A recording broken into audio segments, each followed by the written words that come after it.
From the heart of Central Florida, you are listening to the most electrifying show in media,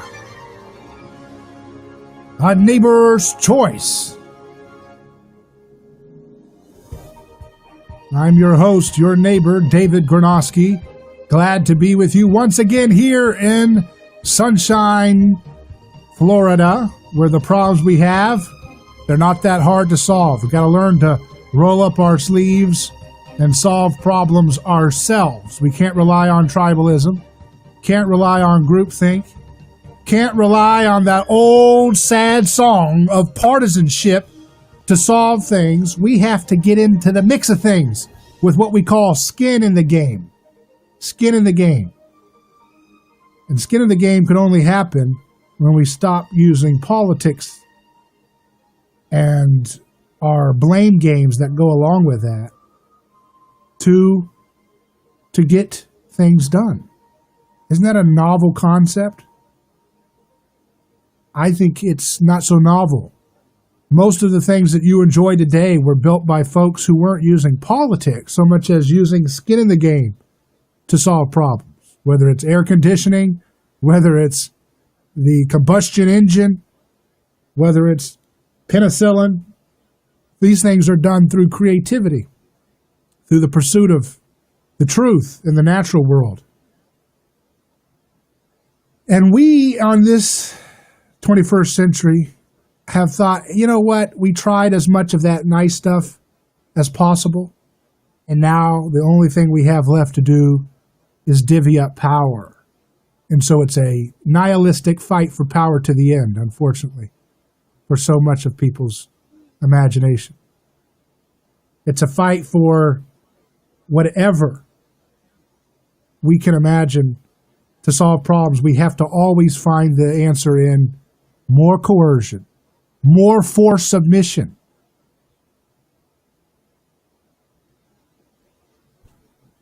I'm tired of living in a world that can't imagine anything beyond that.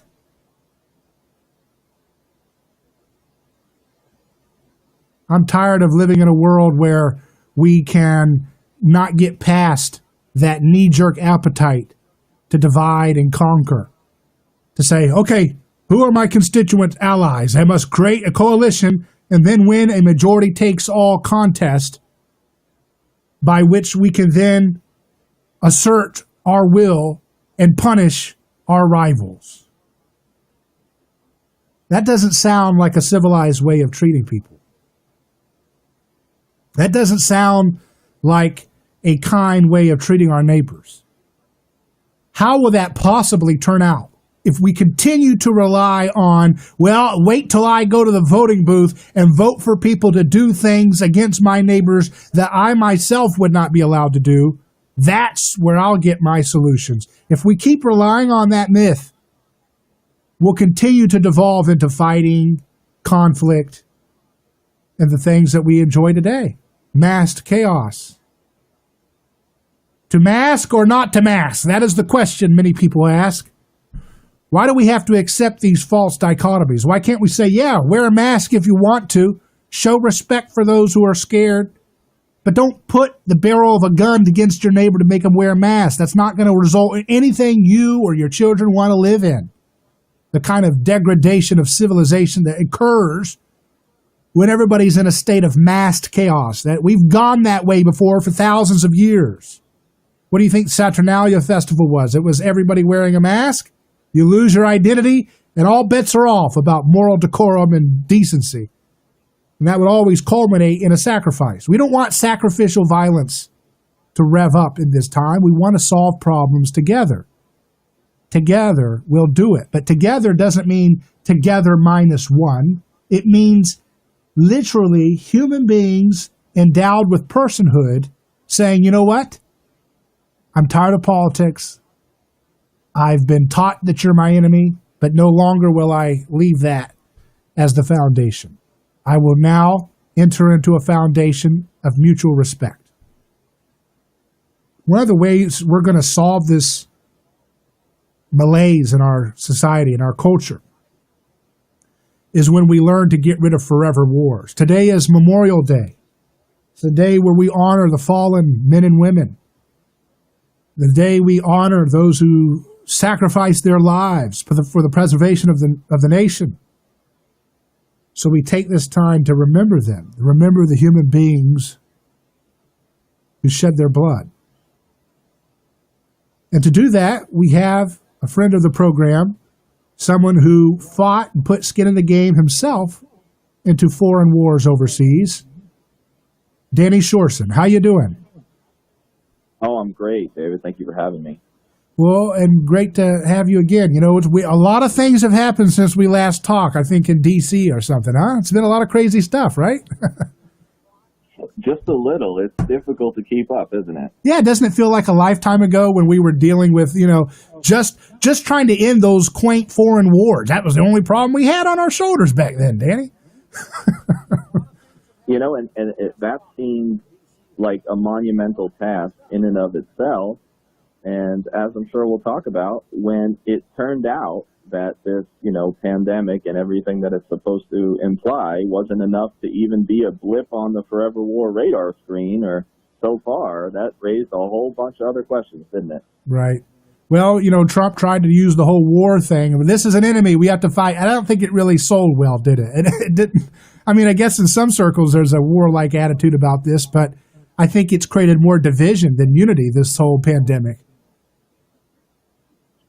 It does seem that way. It also appears to prove what I guess we already knew deep down, however disturbing it is, that any issue will be politicized, any issue. And that's become clear. War isn't the only thing, and whether the war is at home or abroad or in our bodies or over masks or you name it, it's going to be politicized, and somehow everything becomes establishment right versus establishment left, and for the most part, the rest of us are on the sidelines saying, what the heck is going on? Right.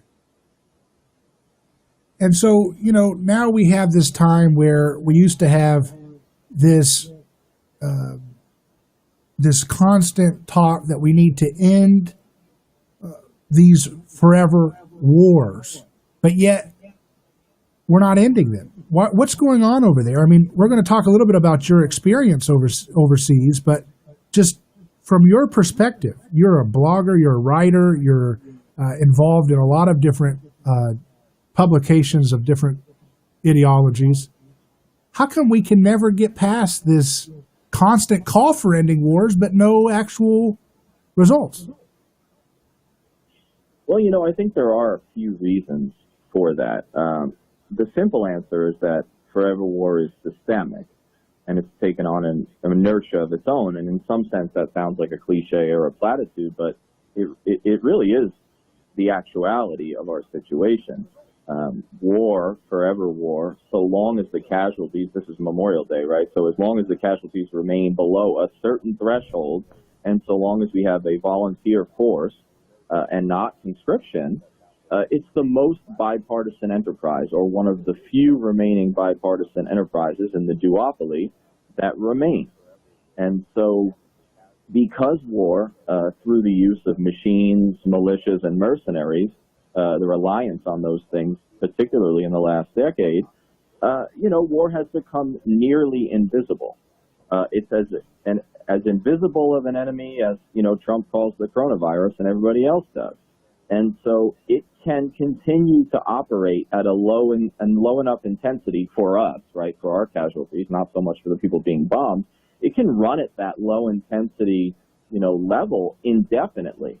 And I would go so far as to argue, some people, of course, say that I'm a conspiracy theorist on this, but I would go so far as to argue that it is designed accordingly. And I think that there's evidence throughout a number of administrations since the Second World War that this is a design. This is forever war by design. And it no longer matters whether there's any actual, goal or output or even hope for victory. It will churn on to the benefit of a tiny few at the expense of the vast majority of us, even if we don't necessarily feel it directly, because our sons and daughters may not be in the war, and because our taxes haven't, been raised officially and directly because of this war. So, having said that, what does Memorial Day mean to you?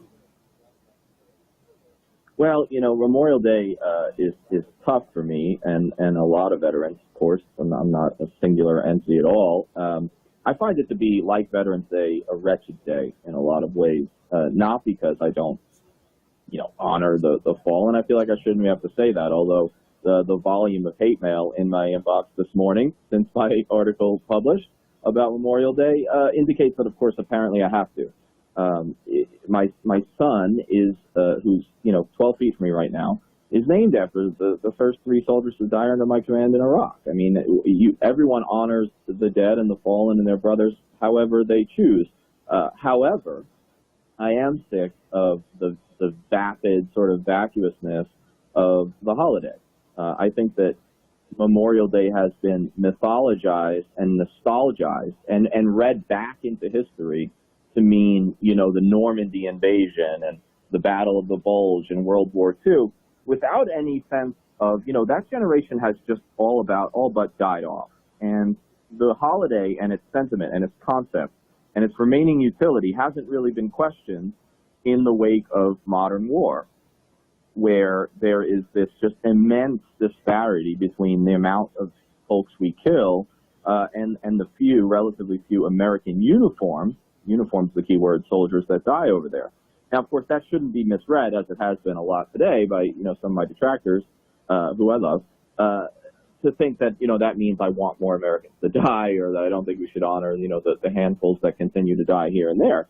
Rather, I think that the way of war, the American way of war, which is really a mercenary Memorial Day, a machines Memorial Day, a lack of empathy, a lack of any sort of vision or imagination as to what the purpose of all this is, means that Memorial Day really ought to be updated, challenged, and I think reframed to a certain extent, not because we shouldn't, honor the 7,000 odd soldiers who have died since 9/11, but so that we should ask what was it that they died for, and just how has our government, in our name, transformed war in such a way that it can continue indefinitely, and hopefully, it seems, do without even anything close to those, casualty rates that we saw at the height of the Iraq and Afghan wars when I was there. It's different now.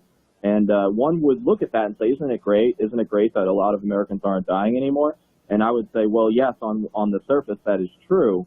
But there is something deeply nefarious and almost obscene about the way we've reframed and crafted war to make sure that it goes on forever. But it feels just as real, I can guarantee you, for a Yemeni under those bombs.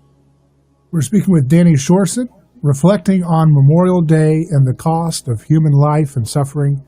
As we continue live on Our Neighbor's Choice, we're going to look into some of the things going on in foreign policy that we may be distracted about, given the situation we've been dealing with the pandemic. Don't go anywhere. Our Neighbor's Choice will continue in just a moment.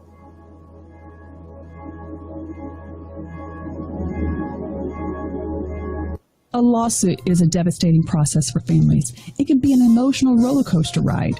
There is a law firm in Tampa Bay that practices with this in mind. That law firm is Catania and Catania. We know and handle personal injury law for families with care. If it's an auto accident, medical malpractice, nursing home negligence, unsafe working conditions, or motorcycle accidents, the law firm of Catania and Catania will take care of the process worry-free from start to finish. Many victims don't even realize they can claim compensation for their loss until they talk to us. Catania and Catania only represent private individuals. We treat every case as if it's going to trial. Putting families first is more than just a slogan. It's our way of practicing law. It's our commitment to you. Remember, we don't get paid if you don't get paid. So go to CataniaCatania.com, award-winning, over 28 years, and family first. Catania Catania, personal injury, auto accident, and motorcycle accident attorneys. Let's face it, these are stressful times. New routines, the constant bombardment of bad news, and trying to keep you and your family safe all the time. It's Frank for Center for Men's Health. During these stressful times, your mood is so critical, and nothing's more important to a guy's mood than testosterone. The single greatest issue for guys with low T is mood, and the single greatest change for men that get low T care is a greatly improved mood. Many are grumpy when they start, and Most can't believe how much their mood improves once they get treated. And everything improves once your mood improves. Feel the difference C4MH.com can make in your life. I've been a patient of C4MH.com for a couple of years, and recently I've lost 20 pounds because now I have the energy to work out from home. And that'll put you in a good mood too. C4MH.com's express treatment plan is convenient, affordable, and above all, safe. And with locations all up and down West Florida, there's one near you right now. Find out more. Go to C4MH.com. If you know anything about NFL or about NCAA basketball or football or NHL or whatever, entertainment television, make sure you make a deposit at betdsi.com. Promo code Bubba100. Again, make a deposit. They've been getting a lot of great response from the Bubba Army. Make your deposit using promo code Bubba100. It's simple. Go to betdsi.com. Promo code Bubba100. Sign up with the Bubba100 code and make that deposit and get your bonus, plus have some fun at the safest wagering site available. Fast, on-time paying their winnings out, incredibly mobile friendly. And if you haven't already signed up, then go now. Make your deposit at betdsi.com. Promo code Bubba100. Bubba100 gets you a special bonus and gets you in the game. Again, www.betdsi.com, and at the promo code portion, Bubba100. Bubba100. Thank you.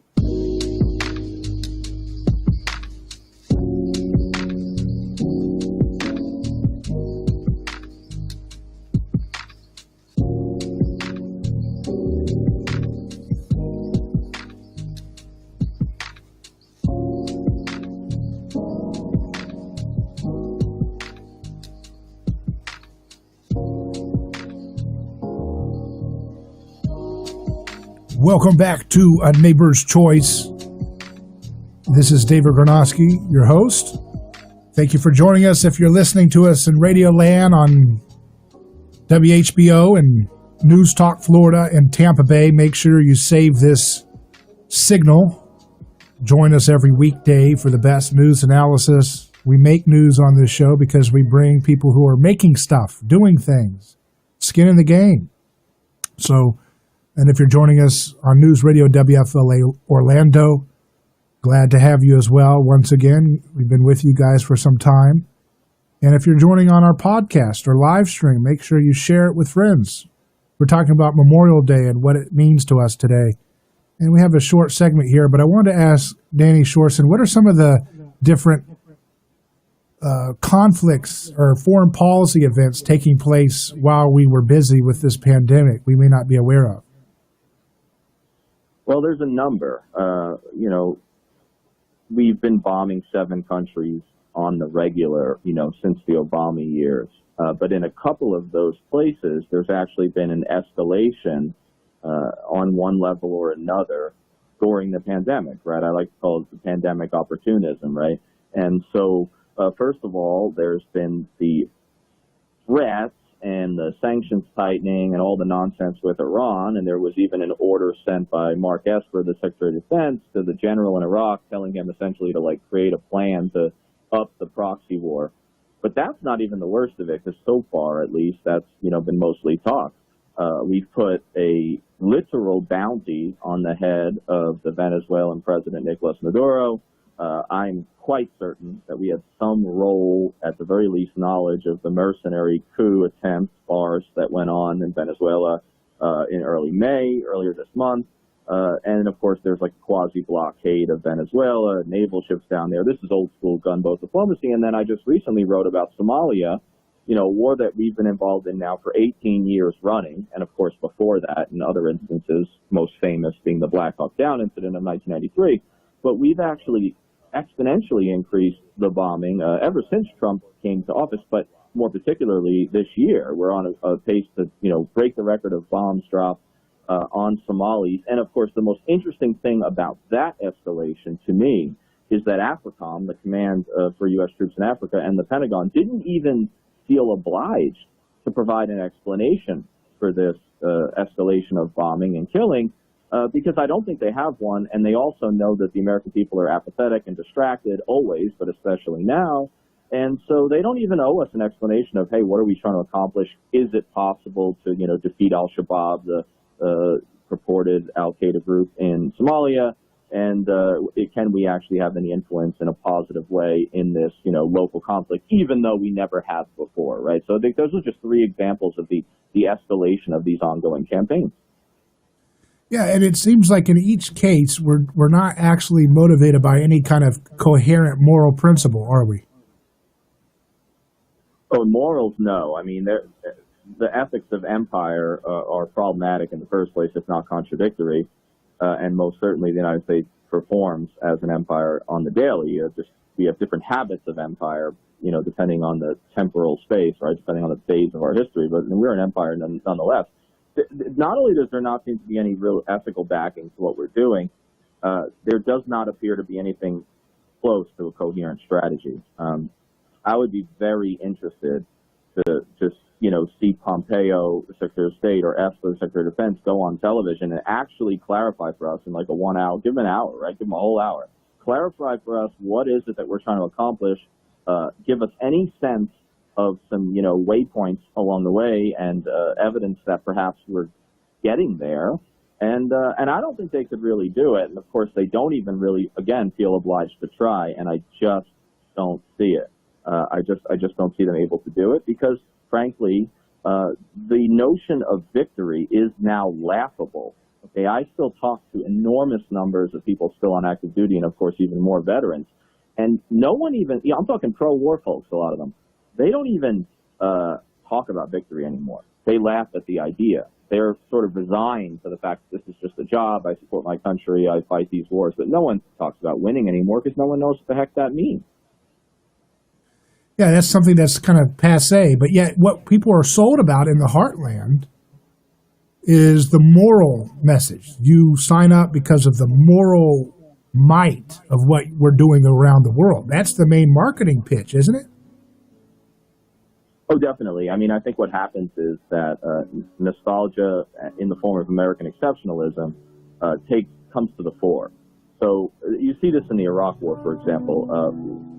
Once every single argument for going to that war kind of fell apart, Bush immediately pivoted, and we've done it ever since, to, well, it's about freedom. Isn't it better to get rid of Saddam? We're doing the bidding of the world, and this is the freedom agenda. So, of course, we rely on that when we run out of strategic ideas.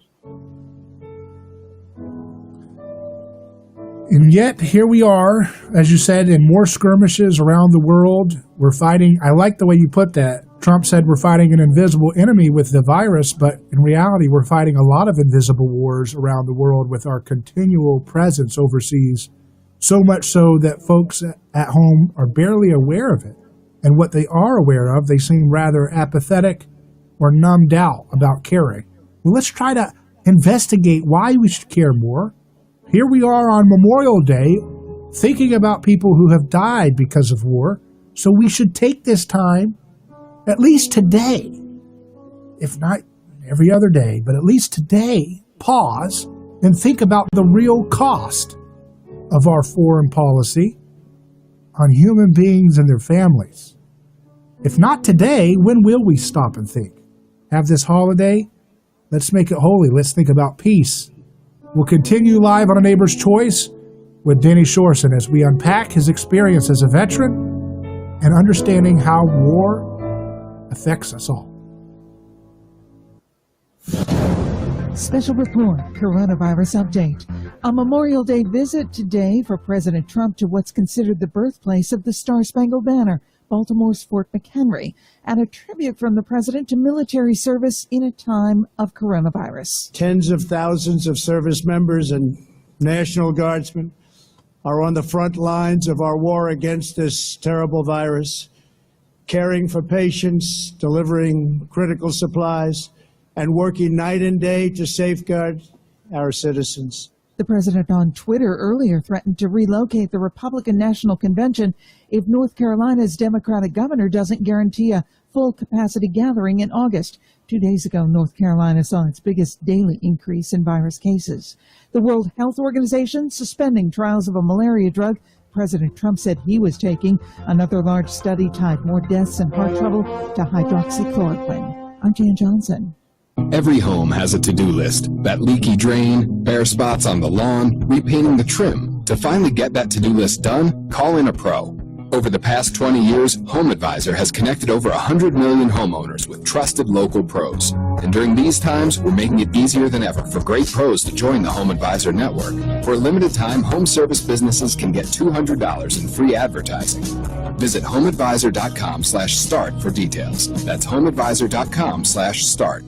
Attention all authors. Page Publishing is looking for authors. Have you written a book and want to get it published? Page Publishing will get your book into bookstores and for sale online at Amazon, Apple iTunes, and other outlets. They handle all aspects of the publishing process for you. Printing, cover art, publicity, copyright, and editing. Call 800-501-3689 now for your free author submission kit. That's 800-501-3689 for your free author submission kit. Again, 800-501-3689.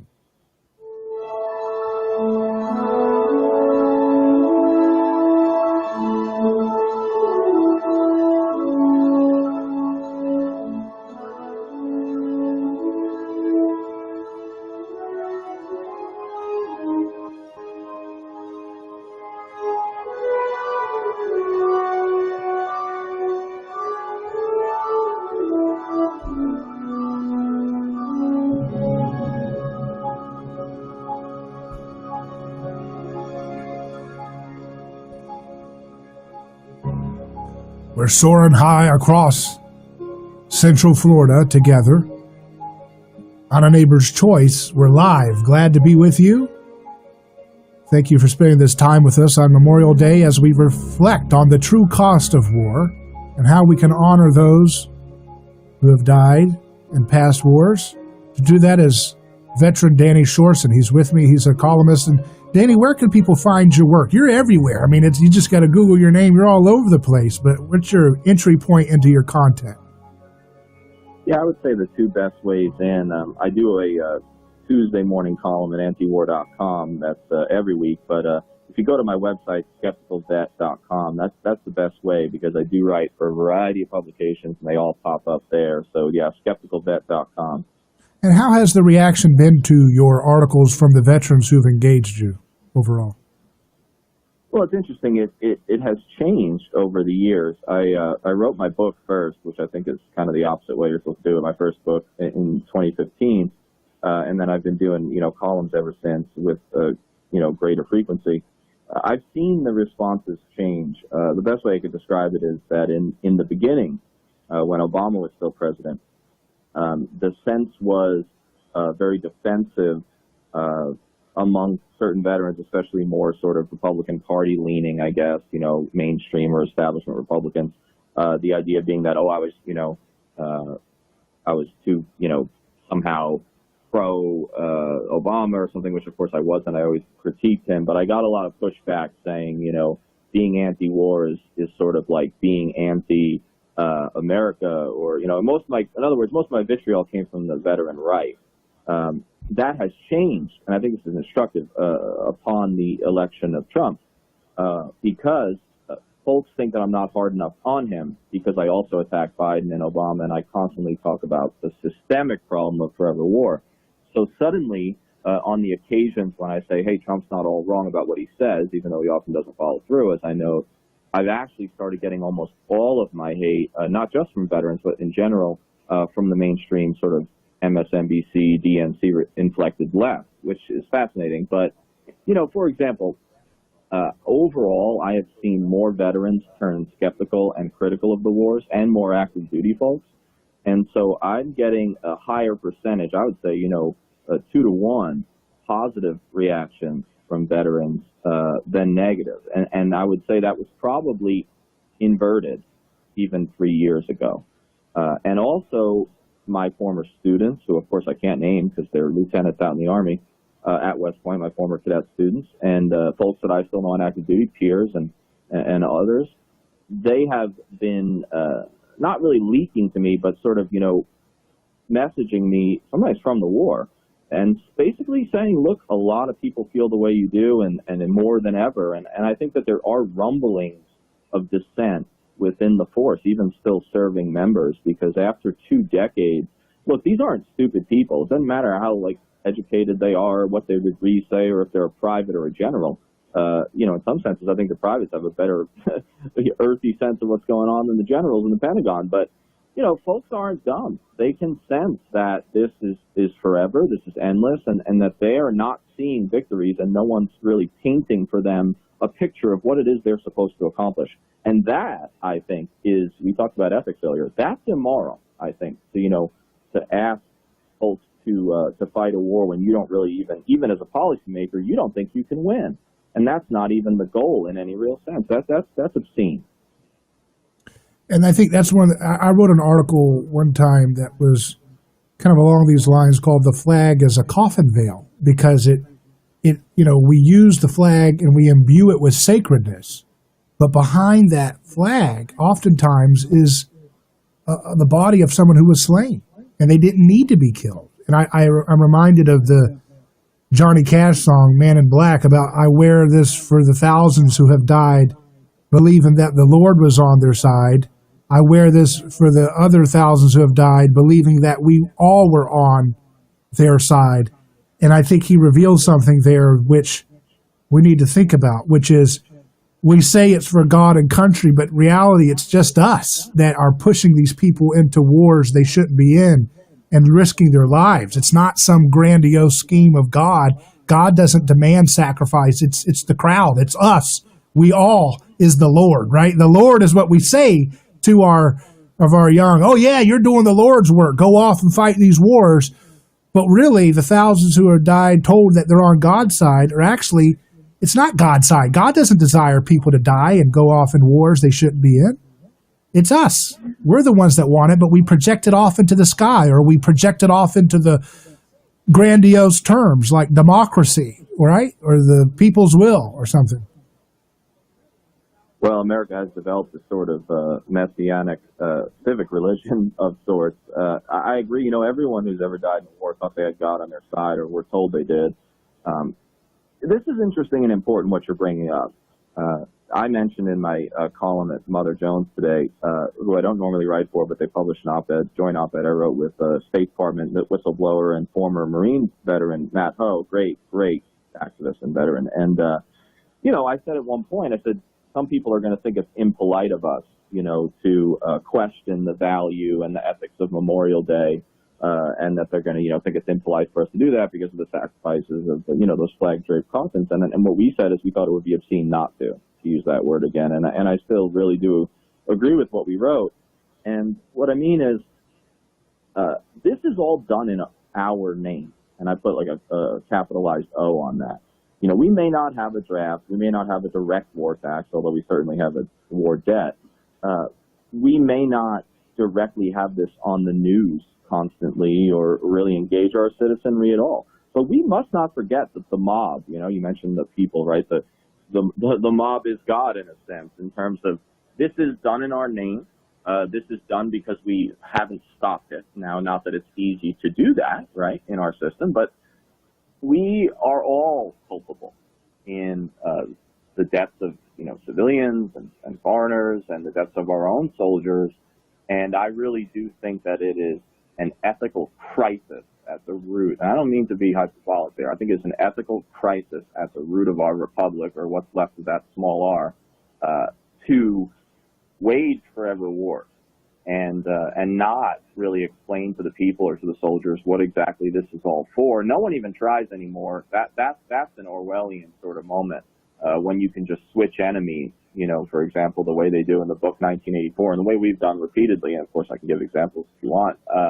This is really a massive problem. This is rot.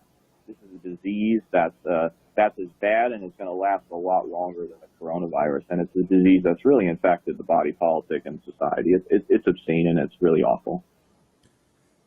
So, when you look back at all the different wars, and you're a student of history, is there a particular war that you like to study as an analyst the most, just for historical interest?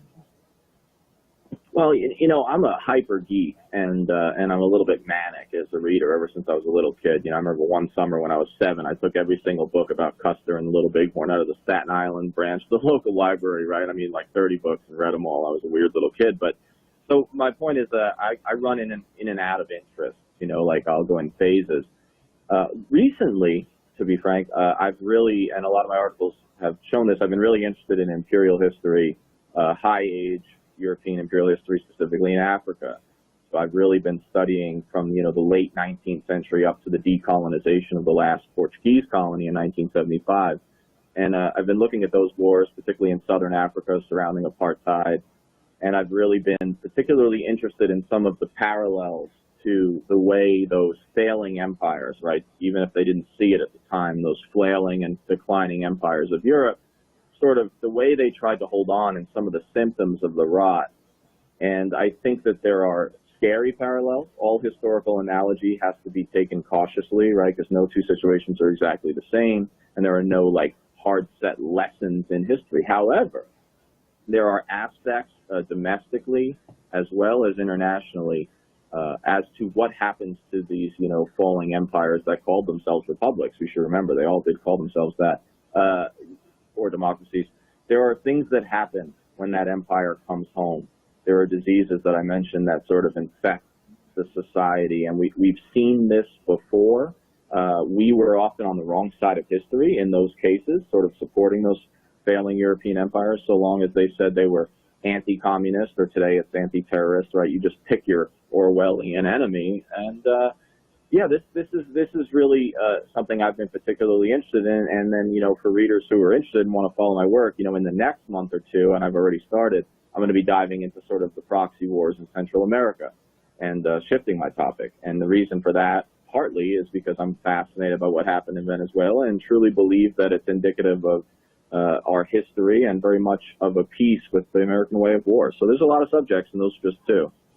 As a military historian, Danny Sjursen, what do you think of the argument that if we don't maintain our hegemony around the world, involved in Africa, involved in the Pacific, South China Sea, and all these different areas, if we're not over there, China or Russia or somebody will pick apart and control the globe, and they will spread their more, in the narrative, more totalitarian values. And so it's a gift to humanity that we must carry the burden, pick up our cross, as they would say in their frame, and do the burden of protecting the world from the rise of China and other nations if we leave.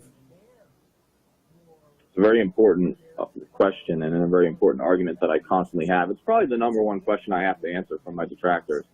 This is the indispensable nation argument, right? Madeleine Albright used that phrase all the time to describe the United States. And it's of a piece, of course, with American exceptionalism in general and our sort of, messianic identity. Look, this is important to remember. Every single empire, every single one in history that I have studied, and we're talking dozens, has made that exact same argument against their domestic dissenters, right? Their domestic dissidents who said, why are we fighting all these foreign wars? You can go back to the Romans and before. They always made the same argument. If we don't, right? The Romans said that if we don't, then the Parthians, the Persian, or the previous to the Persian, or the barbarians in Germany, they're going to spread themselves. And, the British said the same thing about the Russians, right? Just like we do now, right? Whether, in the Great Game in Central Asia. And every empire has argued this, and we've argued it throughout our own history, right? The enemies have just changed. Look, I'm for empirical evidence and reason to the extent that it is possible to use. What we know, and I have proven this, as have dozens of other better scholars than me, that almost every single action the United States has taken, especially since 9/11, but even really much of it during the Cold War, has turned out to be counterproductive, at the very least, right? Created more enemies, created more local conflict, more death, or in many cases, actually had direct blowback on the United States, like backfire. More than just counterproductive, the situation on the ground being worse, actual blowback. Afghanistan's most famous example, of course, with our support for Osama bin Laden. And everyone knows that story, but here's what you don't see a lot. And I used to show this slide, and then I'll sort of end this part with that. But I used to show a slide in class, and I do still in my briefings or my speeches, where there's a picture of the Taliban, like all Taliban leaders, some of whom are still alive, and some of whom's sons are Taliban leaders today, sitting in the Oval Office, right? These bearded Talibani guys, or what became the Taliban, sitting with Reagan. And then I found an article from The Independent, right, a fairly liberal British newspaper that just is like a biopic of Osama bin Laden. It's from the 80s, and it's super positive. That's just one extreme example. I have dozens more of the direct blowback that we sometimes see. The stats that matter, though, are whether we're talking about corona, and I know you talk about this a lot, and it's not my area of expertise, but one thing some people have pointed out is that if we take sort of a sober look at the statistics, while tragic, maybe certain things aren't being given to us straight. And I'm much more comfortable in foreign policy because I have expertise there. But, there's about 26 to 30 foreign bases from all the other countries in the world, including Russia and China, meaning foreign overseas military bases. And we have about 800, about 100 of which are sizable, like really big.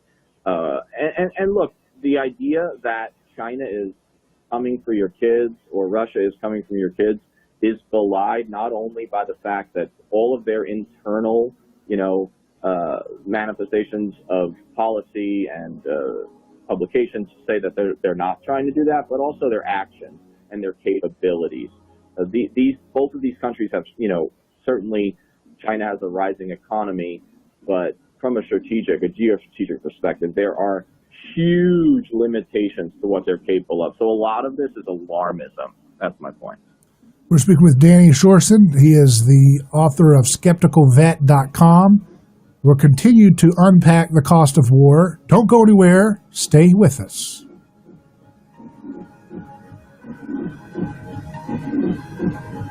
A lawsuit is a devastating process for families. It can be an emotional roller coaster ride.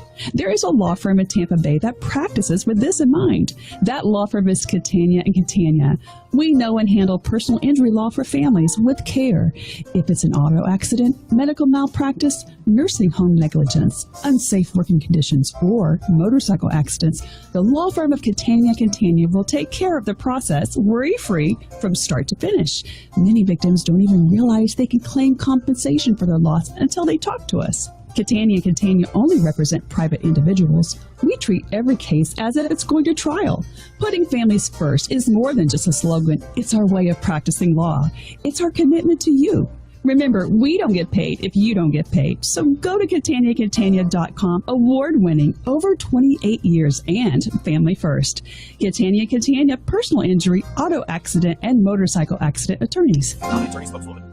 JP here for Italiano Insurance. One of the great things about visiting Italiano Insurance and talking to the staff, I always learned things that I didn't know, like this one. Sudden accidental water damage is the #1 claim in Florida. Italiano had one claim last year where $200,000 due to a pinhole in a water line in a dishwasher. It can happen to you. It's the #1 claim in Florida. Some policies exclude or limit the damage caused by these items. You got to have an informed agent that'll make sure that doesn't happen to you.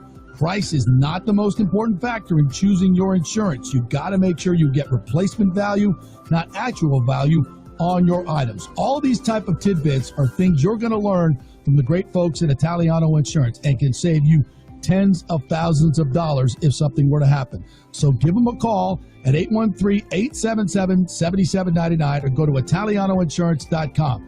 Doing business in your neighborhood for over 60 years. ItalianoInsurance.com. Entrepreneurs, business owners, listen up. Are you in need of a dynamic website that can grow your business? Do you need SEO marketing for Google to get at the top of those searches? Do you need help with taking advantage of social media? Well, call Chief Internet Marketer Jeff Stanislaw. Jeff is doing a great job on my website. He's redoing it, fanstreamsports.com. Take a look. I'd hired another company referred by a friend. This guy can do it for you. Well, the site wouldn't load, took forever to get it done. It was a nightmare. Now Jeff's taking the ball, shooting me straight and getting things done. So if you need any digital marketing or website services, I recommend Jeff. He is the Chief Internet Marketer. He can lead your business as well. Just give him a call at 888-340-INET, or if you like, email him at jeff@chiefinternetmarketer.com. Right now, to help businesses, he's waiving his fee. Free consultation. He'll look at your website, tell you what you need. That's Jeff Stanislaw, ChiefInternetMarketer.com, or call 888-340-INET, or email him at jeff@ChiefInternetMarketer.com.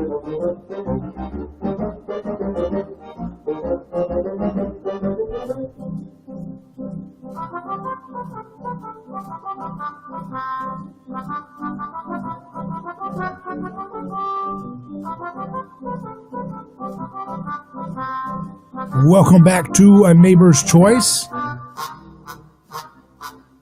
David Gornoski here, talking about Memorial Day and the cost of war with my guest, Danny Sjursen, who is the proprietor of SkepticalVet.com. SkepticalVet.com, where you can see his shows and his appearances at various different publications.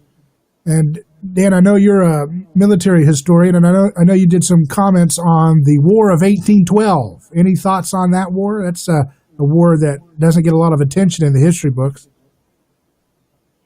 Well, yeah, it's a long time ago. Most people don't know a thing about it. And Gordon Wood, famous historian, mentioned in the movie Good Will Hunting, famously, he said it was the strangest war in American history. And I think it really was the most peculiar.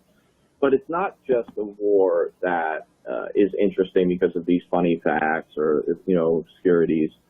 It actually has some relevance to today. The way that waging that war divided our nation, divided the two political parties. In fact, it destroyed one of them, the Federalists, which had a sort of free form as the Whigs later. And it divided our country regionally. The South and the West were really pro-war, and the Northeast was really against. Of course, that sounds familiar, right? And one of the most interesting things about it is that it accomplished nothing. It was waged on a series of lies, very similar to the Iraq War in a sense, although different lies. And in the end, the outcome was the status quo. Not a single thing was gained from the loss of all those lives, which, of course, historians have a consensus on. We've known this. And maybe it takes 200 years before we can, or 208 years before we can admit something like this. But, yeah, I see a lot of parallels, and I did a great podcast appearance on this, which you'll be able to find on my website. But it was Free Man Beyond the Wall was the podcast. And I do think that various wars in American history, even 200-year-old wars, have an extraordinary amount of relevance to today, and we ignore history at our peril. That's been proven over and over again, hasn't it? Now, of course, the Mexican War, that was necessary, right? The Mexican War is probably the most aggressive and ridiculous war in American history, which is saying a lot. Okay, I have a series of volumes coming out, or parts of a series coming out with the Future of Freedom Foundation, the libertarian think tank, Jacob Hornberger, on the Mexican War. I write long pieces for them regularly, and those will be coming out very soon. The thing to understand about the Mexican War is it was in many ways a repeat of the War of 1812, except something really important happened, okay? It's a repeat in the sense that it was based on a lie that Americans had been killed by Mexicans on American soil, when, of course, the reality as an obscure first-term congressman from Illinois, who no one's ever heard of, his name was Abraham Lincoln, he knew that, and he called the president out on the floor of Congress on his first floor speech, which he knew he was told by his advisors and friends that it was going to ensure he was not elected to a second term from his rather pro-war Western district. And, of course, he wasn't. He was a single-term congressman. The Mexican War had a huge, fallout, blow up at home politically. It was the first major widespread anti-war movement in American history developed in opposition to that war. We all know about Henry David Thoreau and civil disobedience, but the difference was that the Whigs, the successor party to those Federalists, and the Federalists fell apart after the War of 1812 because since they opposed the war, after Andrew Jackson won his great victory that actually meant nothing at New Orleans, the Federalists looked like traitors. They were painted as traitors, right, because they were against that war. And the Whig Party learned an important lesson. And the lesson they learned is it does not pay politically to be anti-war. And so when Polk sold them a bill of goods that a lot of them knew was a bill of goods about having to fight this war of conquest, they all rolled over, with the exception of like 13 immortals led by John Quincy Adams, a former president. And they voted for the war. Now, towards the end of the war, when it became more popular to be anti-war, some of them, but not all of them, did turn. And I would argue that this is not very different from today's Democratic Party that learned similar lessons in the blowback from their opposition to the Vietnam War, but even more so and forgotten the first Persian Gulf War, which really ruined the prospects of a number of Democratic presidential hopefuls for the 1992 election, and part of the reason that an unknown like Bill Clinton kind of jumps in there and fills the slot. This is really important stuff. Wars come home politically and socially. And there's an integral role that the media plays in stoking the fires for war in all of these conflicts. I'm thinking of the Spanish-American War and the USS Maine and all the different sensationalism. And look at Syria. The media still won't tell anything about OPCW whistleblowers exposing so much of that nonsense in Syria. They just, I mean, are they functionally basically a state organ at this point, Danny? It seems like it. It's like Pravda, but it's dressed as Mickey Mouse. Well, yes, you mentioned the Spanish-American War and World War I in Syria. The Spanish-American War was the first media war. It was the first war that the media helped start. William Randolph Hearst was the Judith Miller, right, of his day. Judith Miller being the New York Times correspondent who sold us a whole bunch of lies. And the New York Times, the paper of record, right, acted as a state organ. Look, I think that what you have in American mainstream media is the illusion of diversity and the illusion of an oppositional media. But in reality, what they do is they create the contours, the very narrow and narrowing contours of polite debate that's allowed, that's permitted.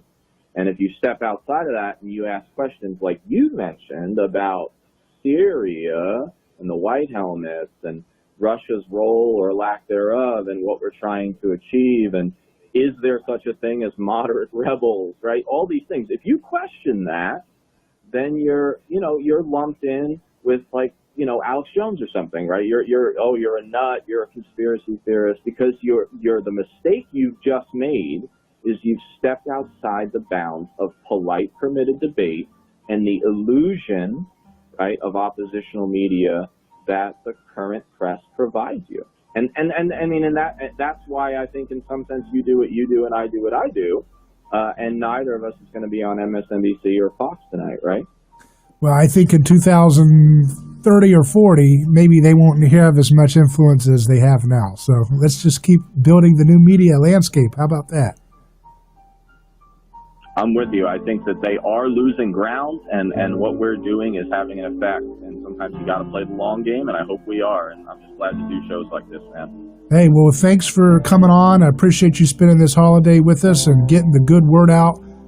Truth is very important, and it's much appreciated for you to join us. SkepticalVet.com is Dan's website. Check out SkepticalVet.com. Thanks again, Dan. Glad to do it. Thank you very much.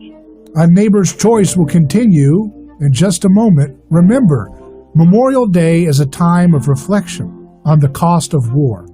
Let's not cheapen it by ignoring its real cost. Let's do our job and love our neighbors as ourselves, including those that we would ask to go into combat. Let's not take that cheaply. Let's take that sacred. Life is precious. Godspeed.